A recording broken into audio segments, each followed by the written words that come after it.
Something is secretly draining your energy. Let's talk about it. You know what it feels like when you wake up in the morning and you feel like you're just mentally tired.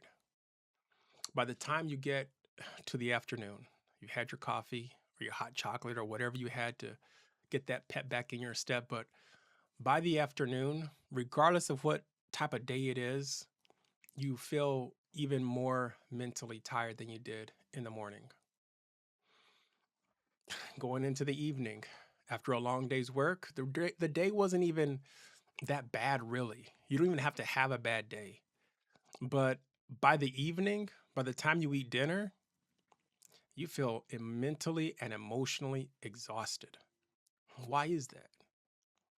Why is it that after a long day of work, you've been productive, you've been efficient, you've done the things that you need to do, you feel even more tired than you did yesterday? That's burnout. I know because I know what it sounds like. I served as a officer in the United States Air Force. I know what burnout sounds like. I've seen some bad morale units that were just struggling to survive. I know what burnout feels like. As a consultant at one of the big four accounting firms in the world, I felt burnout. There's many times on many projects that I had to struggle with that feeling of career burnout.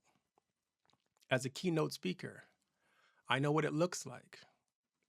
I see it all over social media. I see it in the audiences. You can tell when someone is feeling that career burnout. It's instinctive for me right now because I'm so familiar with it.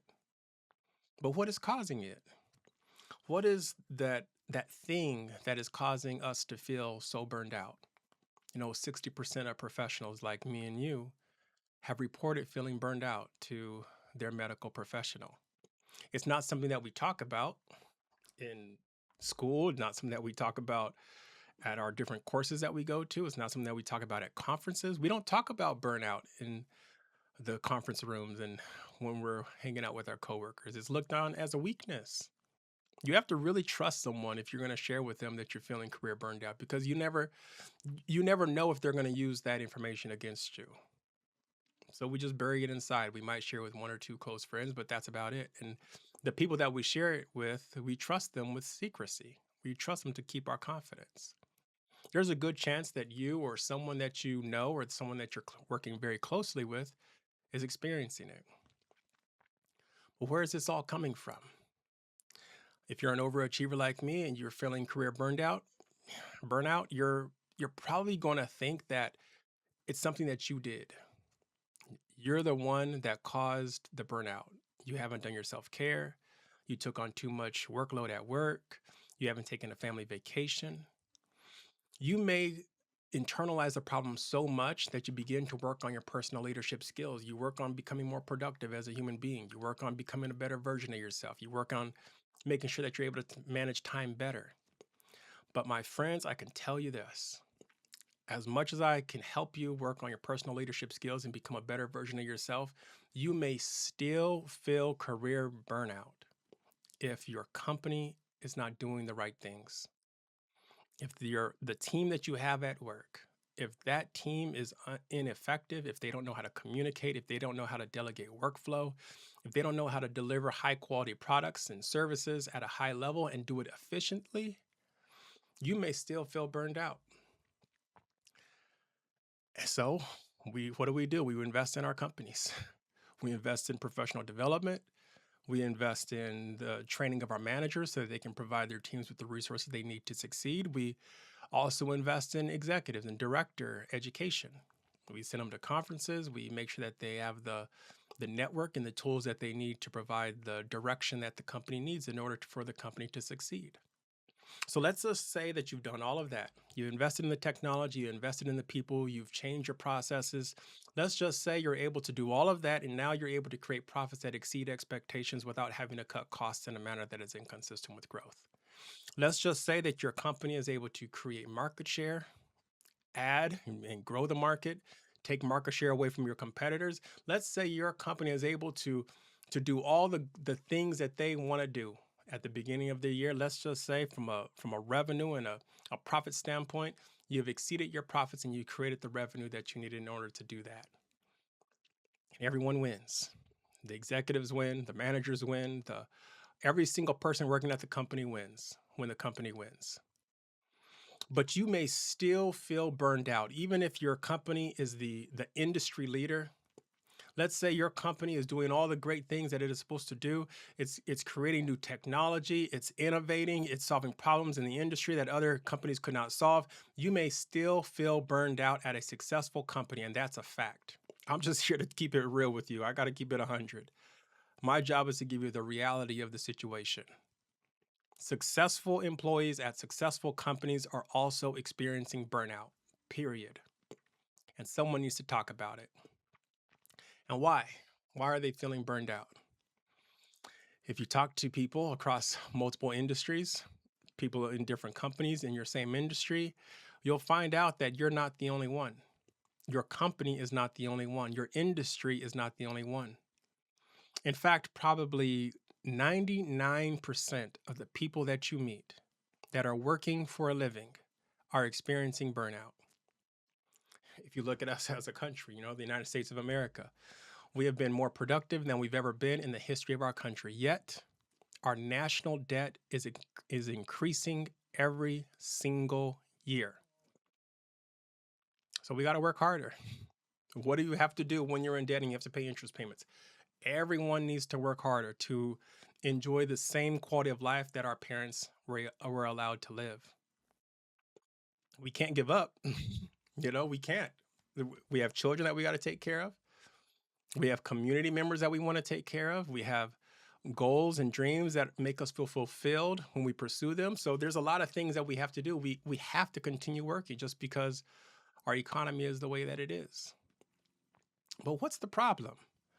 Why is it that one of the biggest economies in the world with the wealthiest banks and one of the most productive working classes, why is it that we're unable to create a system that allows people to work and make a living and earn a living and enjoy a good quality of life without feeling burned out? What is it? I know what the problem is. Do you? Do you know? You may know.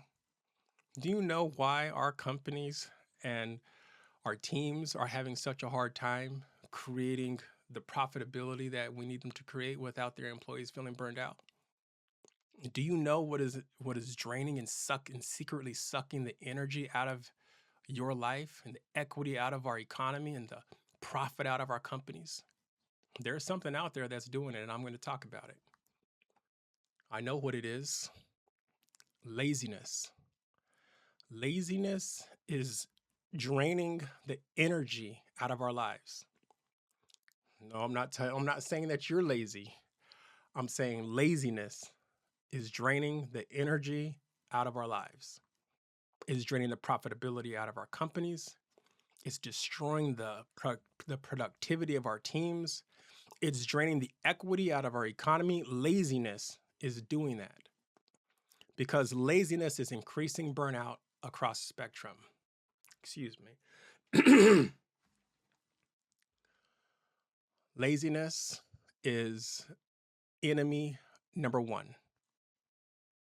Now, there's a small portion of the population that is truly lazy. 99% of us are not, but there's a small percentage of the population that is lazy. So I'm just going to call laziness is what it is. It is public enemy number one. See, when you're lazy, and if you try to survive if you're lazy, you can't just work like everyone else. You're lazy. You can't just be on productive teams like everyone else. You're lazy. You can't just work in companies like everyone else. You're lazy. In order to survive, if you're truly lazy, you have to lie. You're going to have to lie. You're going to have to trick someone who is not lazy into working for you. You're going to have to trick someone who is not lazy to give you something out of generosity.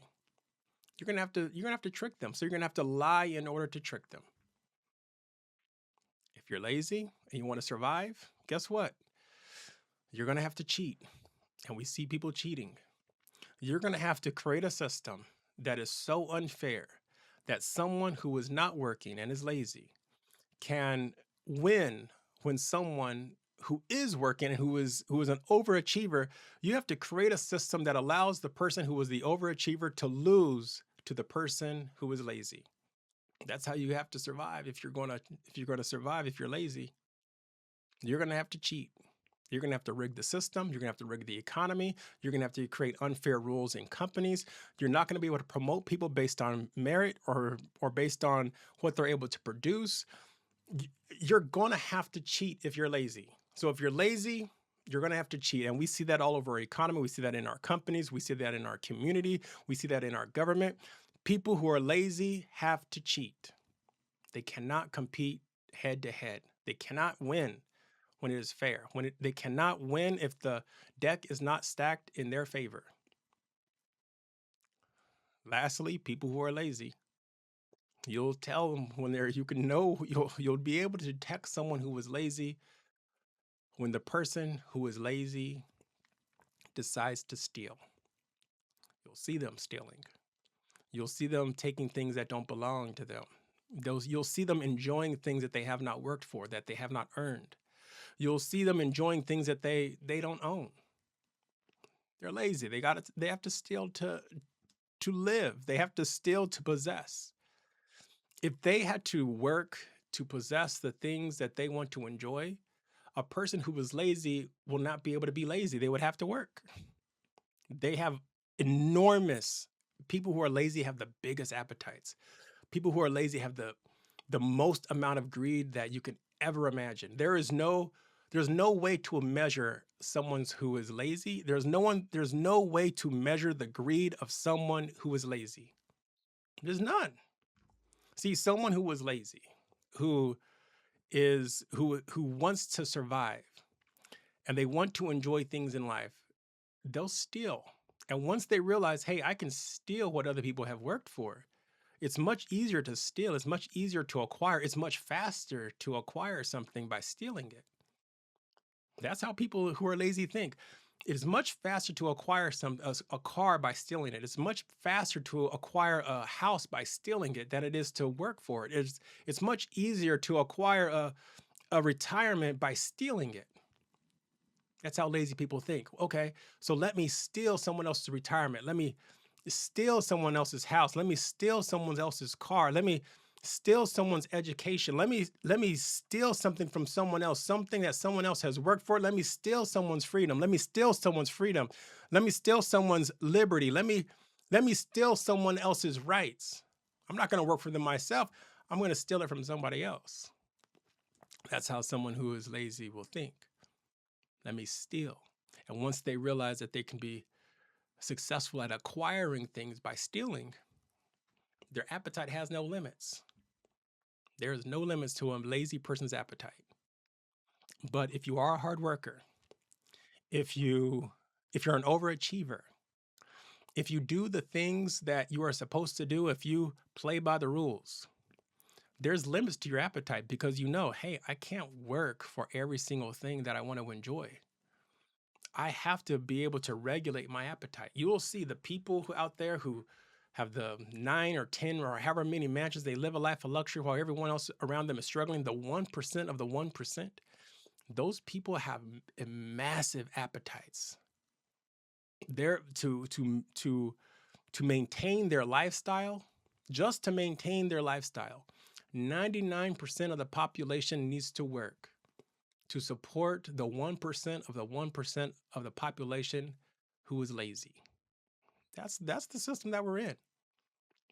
Pure laziness. I'm talking about unadulterated laziness. They lie, they cheat, and they steal.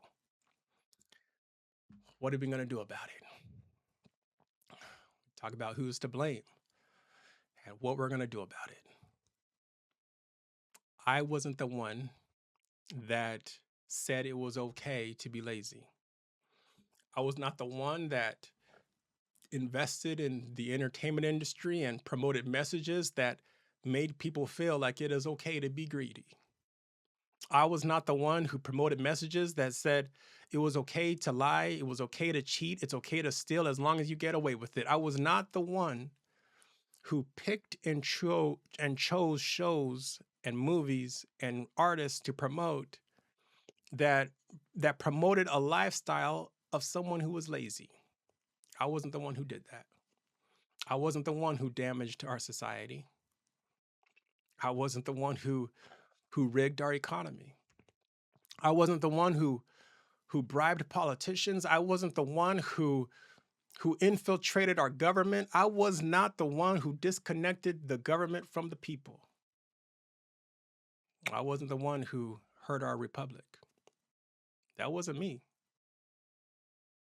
You know who it was? It was the people who were lazy, the people who had the power, the people who inherited their wealth, the people who didn't earn it, who didn't work for it, the people who benefited off the backs of the people who were exploited the most. They're lazy. Like, let's just be honest. They're lazy. What are we going to do about it?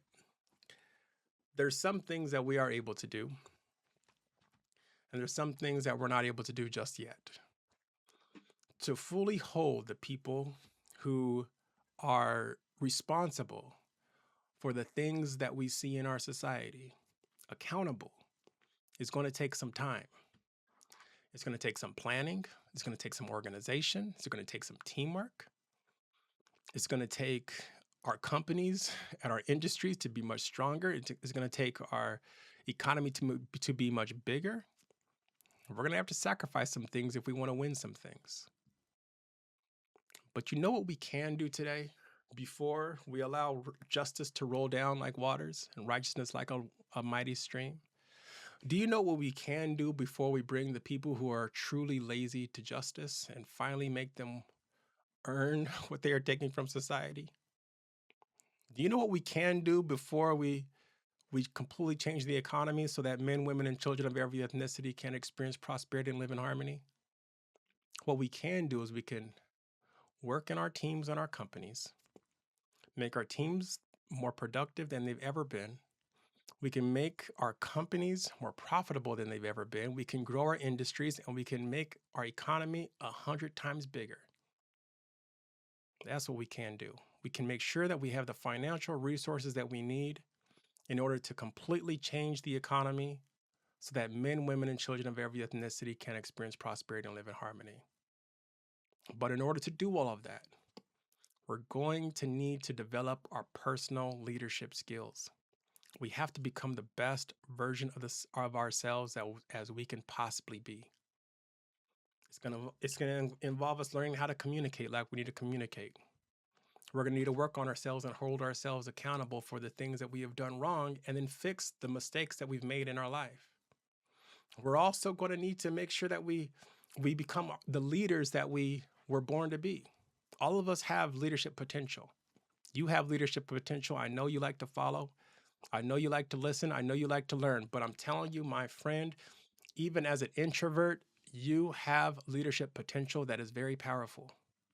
In the right situation, with the right training, with the right development, you can make an impact on society that can last for 1,000 years. Now, listen, many of us are told in our society that we're out here alone. No one is going to care. No one's going to listen to this. No one is going to comment. No one is going to subscribe. There's people out there who will say, you know, we're all on our own with this. I have to look after me and my family. You have to look after you and your family. I have to look after my community. You have to look after your community. There are some people out there who will say, we're not together. We're not a team. We're not a community. We're not a nation. We're not a country. We're completely broken. But I am not one of those people. I believe that if we invest in our personal leadership skills, if we become the leaders that we need to be, we can do the things that we need to do in our families and in our communities and in our companies. And we'll be able to turn this around. We'll be able to solve problems that other generations could not solve. We'll be able to fix systems that other generations could not fix. There is nothing that we will not be able to do. But we got to make the first move. When should we do it? Let's talk about it. When should we do it? I know we have a lot on our plate in 2026, so maybe we should do it next year. We should start next year developing the personal leadership skills that we need to be successful. What's even better than next year is if we start this year. Well, that would be even better. The faster we start, the faster we get rewarded for the investments that we make. What's even better than starting sometime this year is if we start this month. If we start this month, if we start working our personal leadership skills this month, if you start making progress this month, then we will be that much further along on the goals that we need to achieve in order to completely change the economy. All right, this month is pretty good. What about this week? What about starting this week? That sounds even better than starting this month. We can start working our personal leadership skills this week. We can start holding ourselves accountable. We can start connecting with each other and building networks. We can start learning personal leadership. We can start this week. We can learn about integrity. We can learn about our commitment to pursue excellence in everything that we do. We can learn how to put the interests of ourselves and our own personal interests over and underneath the interests of our mission and what we've been called to do. We can start working on building teams this week. But you know what's even better than this week? Today. We know how yesterday went. We don't need to see another afternoon. We can start today. We've already seen how afternoons go. We had an afternoon yesterday. We don't need to see another afternoon. We can start today. We can start right now. We do not need to see another evening. We can start right now. We don't need to see another day. We don't need to see another week. We don't need to see another month. We know what is going to happen if we choose to do nothing.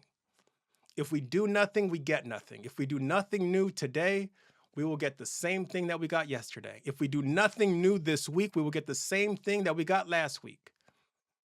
If we want to see change, if we want our lives to change, if we want to live a better quality of life, if you want to reach your personal and professional goals, if we want to create profits that exceed expectations in our company, if we want our economy to be 1,000 times bigger than what it is right now, if we want to create the type of economy where men, women, and children of every ethnicity can experience prosperity and live in harmony, then we can start today.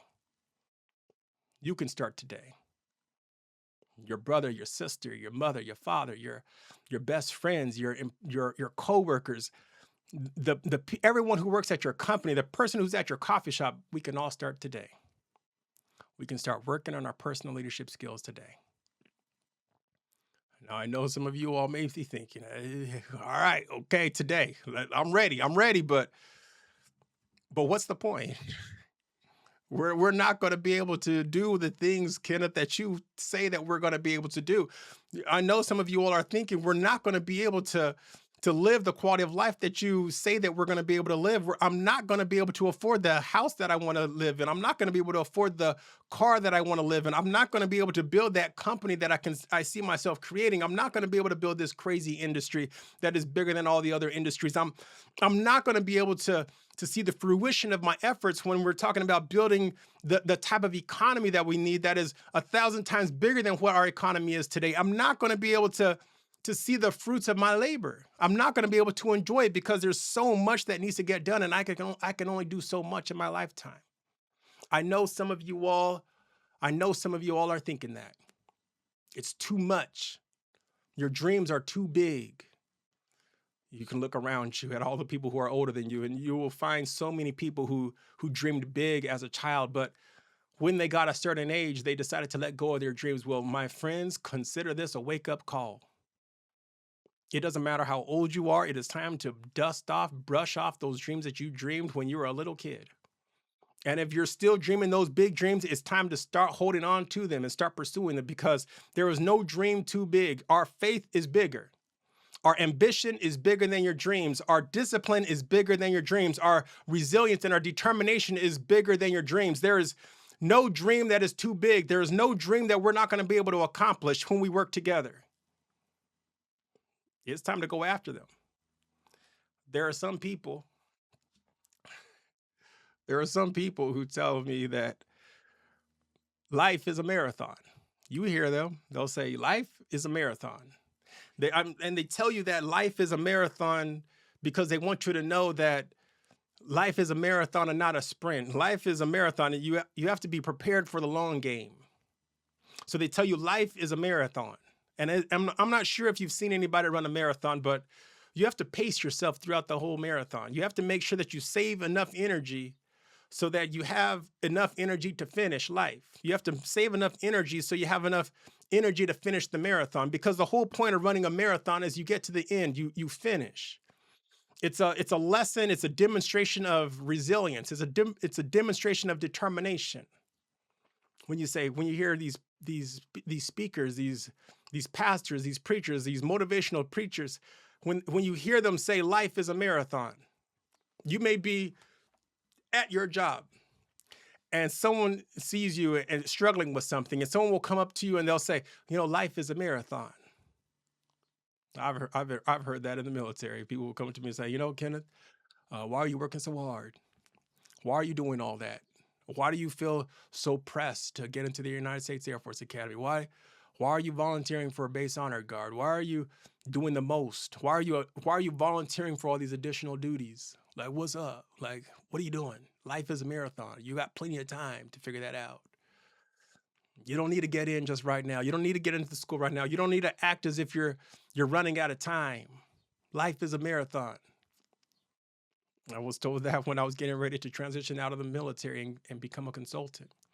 Once I got my dream job at my dream firm, and I was living in Southern California, and I was doing everything that I wanted to do, and I had a brother come up to me and he's like, Kenneth, you made it. You're living in Los Angeles. You're doing well. You got a home. You got a car. You got everything that you wanted as a child. Life is a marathon. Like, relax. You can take it easy now. Life is a marathon. Sit back, and smell the roses. There's times to smell the roses. There's times to sit back. But I've never believed life is a marathon. Life is a sprint. If you have somebody come up to you and tell you life is a marathon, you tell them life is a sprint. And let me explain. When you finish sprinting in this life, it's going to take, life is hard. Life is hard. A sprint is hard. It is not easy. It is not easy. When you finish sprinting, when you finish running your sprint, you will know what determination feels like. You'll know what intensity feels like. You'll know what passion feels like. You will know what determination feels like. When you finish sprinting, you are exhausted and you're ready to rest. You enjoy rest after a sprint. Whew, you enjoy it. While you're sprinting, I've sprinted a couple of times in my life. The wind is going by your hair. You can hear it in your ears. Your heart is beating faster than it's ever beat before. You're feeling the world go by you at a faster and faster pace the longer you're in a sprint. You finish at the end of your sprint, you pass the finish line going the fastest you've ever run. That's a sprint. When in life, when you finish your life on your last day, I want you to be running as fast as you've ever run in your entire life. I don't want you to slow down. I don't want you to stop enjoying the things that life has to offer. I don't want you to stop enjoying the wealth that you have created. I don't want you to stop being a functioning adult. I want your last day on this earth to be just as good, if not better, than your first best day. I want your last day to be amazing. I want your last day to be memorable. I want your last day to be filled with joy and hope and peace and excitement and joy, like all the things. Your last day should be the best day you've ever lived on this earth. I want each day to get progressively better, just like it's a sprint. That's what life is. You learn how to walk, you learn how to run. Eventually, you're jogging and then you're sprinting. I want you to sprint to the finish. That's the type of life that I want you to live. That's the spiritual experience I want you to have. That of a man that is sprinting. That of a woman who is sprinting. And you know what's interesting about a sprint? When you sprint, certain types of sprint, when you're sprinting on a team, call it a relay. It's a relay. Life is not a marathon. Life is a relay sprint. When I get finished running my part of the sprint, I'm going to pass the baton off to my son, and my son is going to finish his sprint. Or I'm going to pass the baton off to my daughter. When I finish running my sprint, my daughter is going to finish her sprint. I'm going to pass it along to my daughter, and my daughter is going to run as fast as she can run. That's how life is. When you finish running your part of the sprint, when you finish your race, your son is going to run the next. When you finish running your race, your daughter is going to run the next. And when your son or your daughter finishes their race, when they finish their sprint, your grandchildren are going to run the next. See, the things that we're going to be doing in life, they're much bigger than one lifetime. There's a lot of things that we want to accomplish, and we need a whole generation of people in order to accomplish them. How do you think the pyramids got built? If we're going to change the economy so that men, women, and children of every ethnicity can experience prosperity and live in harmony, we're going to need good voters. We're going to need good educators.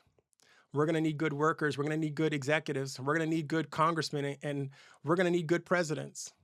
And it takes generations of people to invest in the systems that we need in order to achieve those goals. One day we are going to clean society from this laziness that has drained us. One day we're going to cleanse society of the laziness that has infected so many people. One day we're going to cleanse it. And we have to. If we don't cleanse our society of laziness, there's no telling what is going to happen. Laziness is like a disease.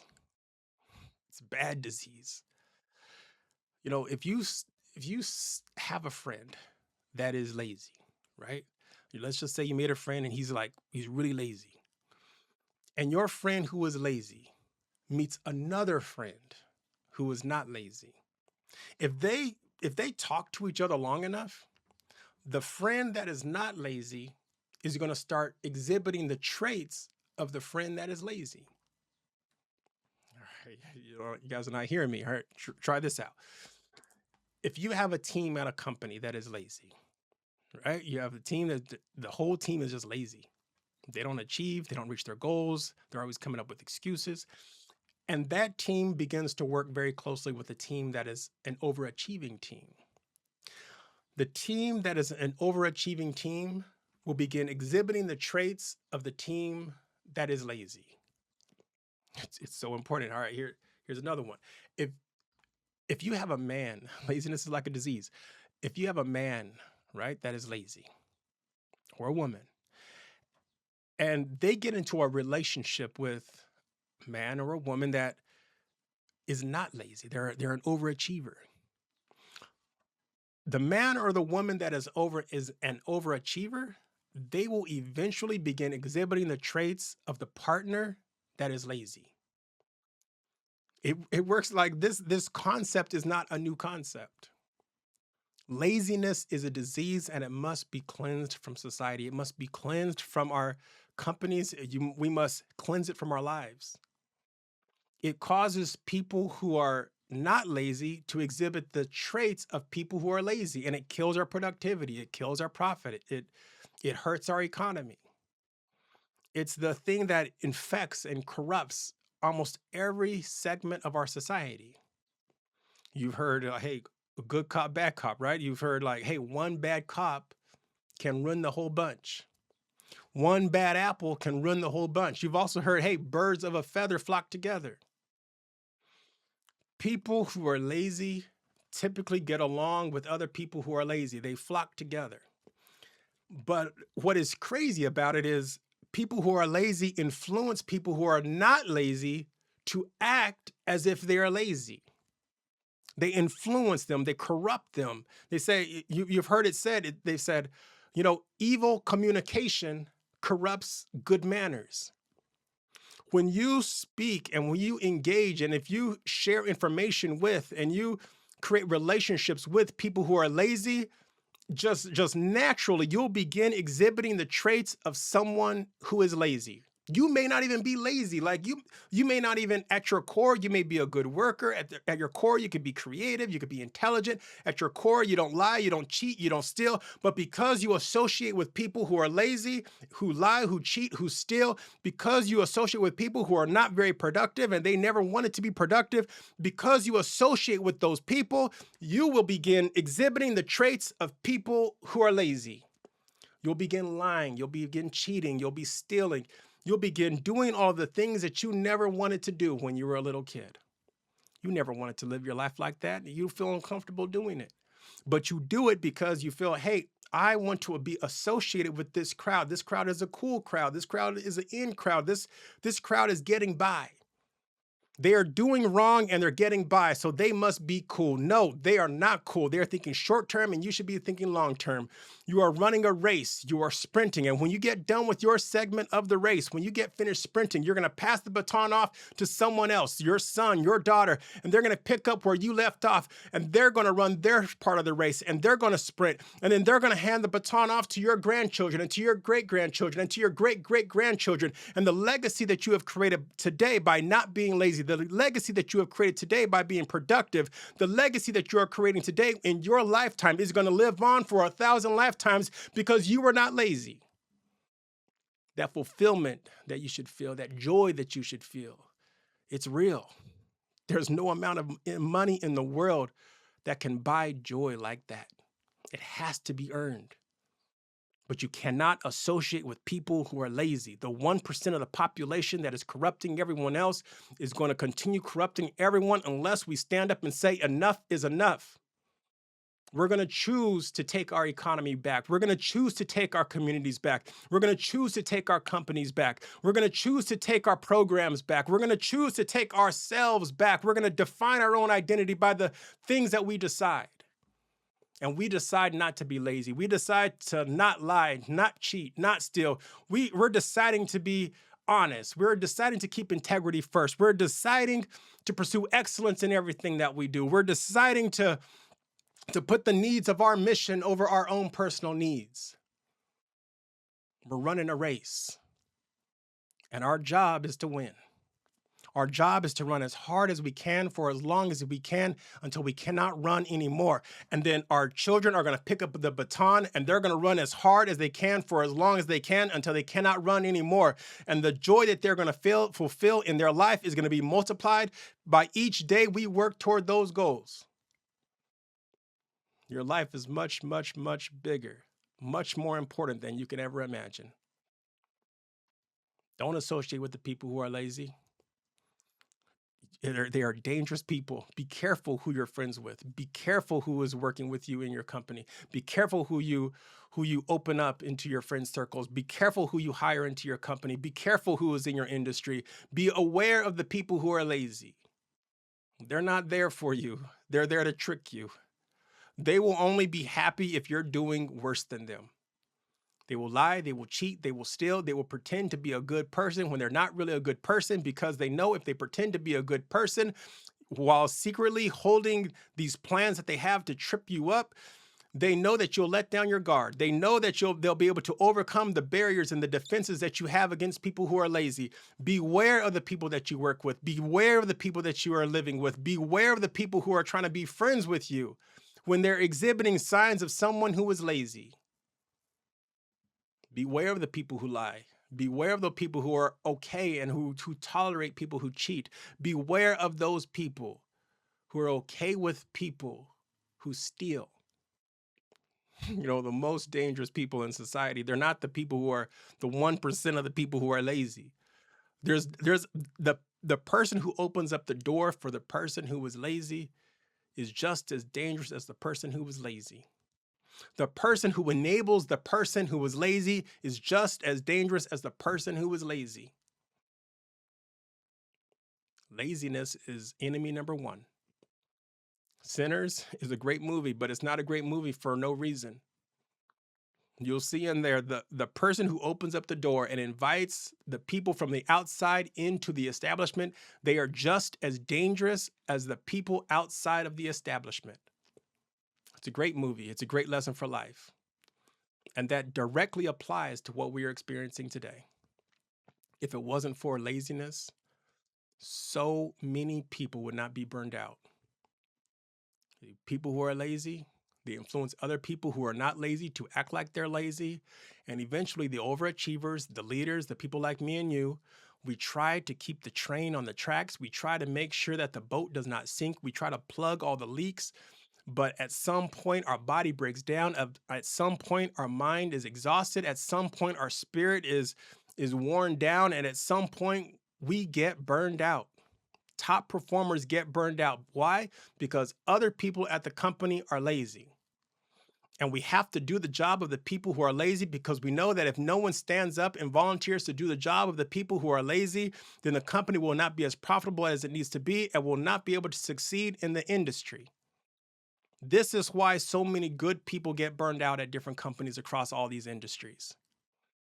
And you may be at a top performing company, right? And you may say, I still feel burned out even though my company is able to create profits that exceed expectations without having to cut costs in a manner that is inconsistent with growth. Well, guess what, ladies and gentlemen? There are people at high performing companies that are lazy, that should be doing much more for your company to stay on top of your industry, but they are not doing those things because they figure, what? You're getting the money, you're getting the raise, you're getting the bonus, you can do all of the work. No, just because you're a superstar does not mean that you can do all the work.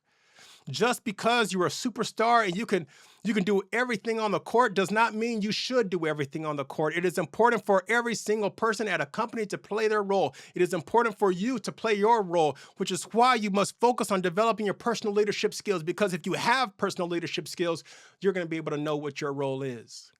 You'll be able to mentor people on how to do their role. You'll be able to set an example, not just as a formal leader, but also as an informal leader. Don't let that superstar at your company try to do it all. We know LeBron James can't do it all. We know Luka Doncic can't do it all. We know Kobe Bryant can't do it all. Michael Jordan can't do it all. Magic Johnson can't do it all. Even though you're a superstar in the league, does not mean one person can go against a whole team. If you're on a team with a superstar, great, you have an advantage. Don't let that top performer, that top producer at your company get burned out.